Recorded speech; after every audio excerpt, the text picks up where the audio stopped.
तर गोळी काय करते, गोळी रक्तातनं साखर उचलती आणि 2 पेशींच्या मध्ये जी जागा आहे, याला इंटरस्टिशियल स्पेस म्हणतात, तिथं ढकलून देते.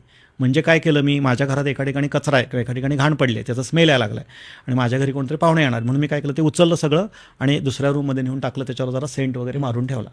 काय होईल, काय जास्तीत जास्त काय होईल, एक दिवस तुम्हाला त्या दुसऱ्या दिवशी काय होणार, त्या रूममधनं पण वास यायला लागणार. तुम्ही म्हणाल तिथं वास येतो, मी हॉलमध्ये नेऊन टाकतो, तुमच्या पूर्ण घरामध्ये वास यायला लागणार. तुम्ही म्हणाल नाही माझं पूर्ण घरात खराब येतं, असं करून मी पॅसेजमध्ये टाकतो, तुमचा पूर्ण पॅसेज खराब होतो. हेच गोष्ट डायबिटीसमध्ये कुठलीही मी गोळी घेतो, कुठलंही औषध घेतो, गोळी फक्त रक्तातनं साखर बाहेर काढते. मेटफॉर्मिन हे करतं मला? मेटफॉर्मिन 100%. मेटफॉर्मिनचा जो हे सांगितलं जातो, एकदम किती छान भाषेत लिहिलेलं आहे, it increases uptake of glucose to liver.